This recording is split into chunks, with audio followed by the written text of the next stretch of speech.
Welcome. আমি মেহবুব রহমান বৈদ্য। আপনি দেখছেন মেহবুব রহমান বৈদ্য ইউটিউব চ্যানেল।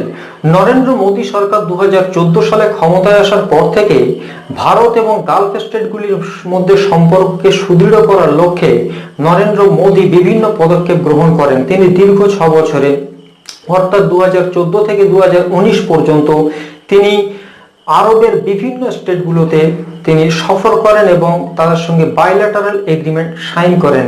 এর ফলে ভারত এবং গালফ স্টেটগুলির মধ্যে পলিটিক্যাল, এনার্জি, ইকোনমিক, ইন্টেলিজেন্স এবং মিলিটারি বিভিন্ন ক্ষেত্রে বিভিন্ন বাইল্যাটারাল এগ্রিমেন্ট সাইন হয়।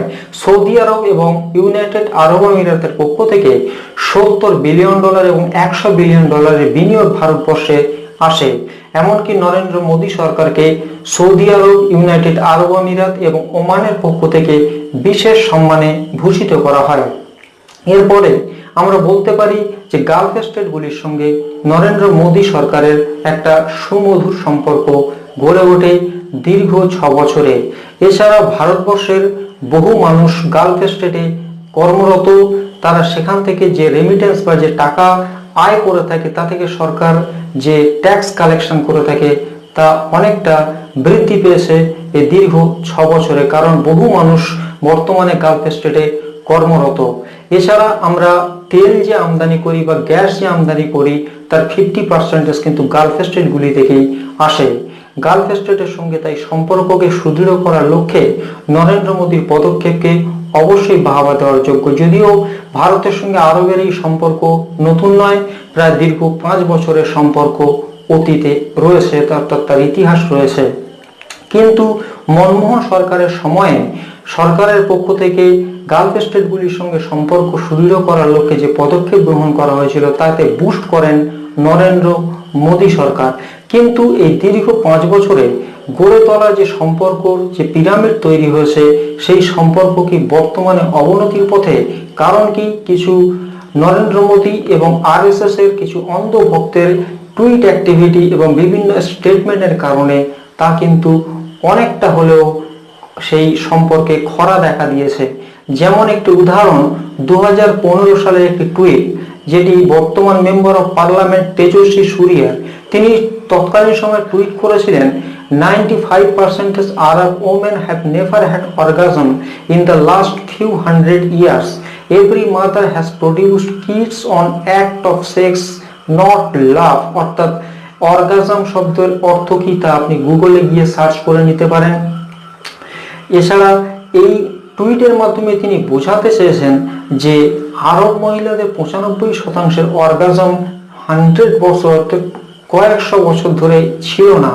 তাদের যে বাচ্চা উৎপাদন হয়েছে তা শুধুমাত্র সেক্সের ফলে, তাতে কোনো ভালোবাসা ছিল না। অর্থাৎ আরব মহিলাদের প্রতি এই যে অশোভন যে টুইট, তার ফলে সেখানকার প্রিন্স এবং যারা প্রিন্সেস তারা কিন্তু যথেষ্ট প্রোটেস্ট করে এবং এই প্রোটেস্টের পরেই ভারতের পক্ষ থেকে নরেন্দ্র মোদী এবং ভারতের যে সকল রাজদূত ইউনাইটেড আরব আমিরাত, ওমান এবং সৌদি আরবিয়াতে কর্মরত রয়েছেন তাদেরকেও সাফাই দিতে হয়, অর্থাৎ স্টেটমেন্ট জারি করতে হয়।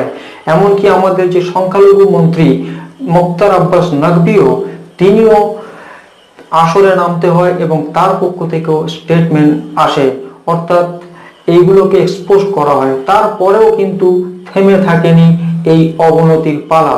কারণ কি, আরো কিছু অন্ধভক্ত যারা গালফ স্টেটে কর্মরত তারা সেখানে বসে বসে অন্ধভক্তির চোটে বিভিন্ন টুইট করছেন।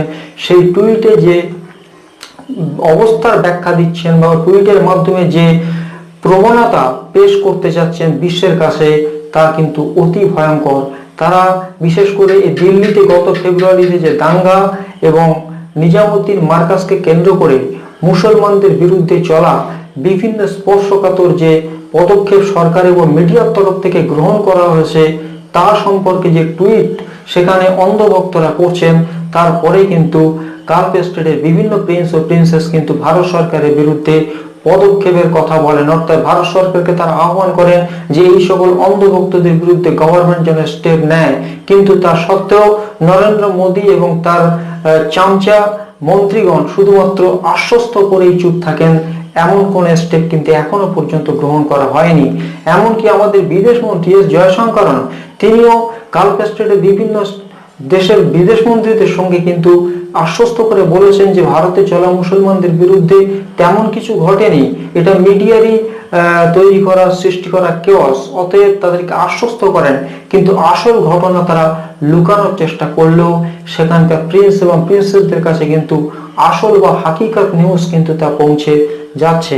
এর ফলে ভারত এবং গালফ স্টেটের মধ্যে সম্পর্ক কিন্তু অবনতির পথে। কারণ কি, তেমনই একটি দেশ কুয়েতের পক্ষ থেকে একটি অ্যাপিল করা হয়েছে।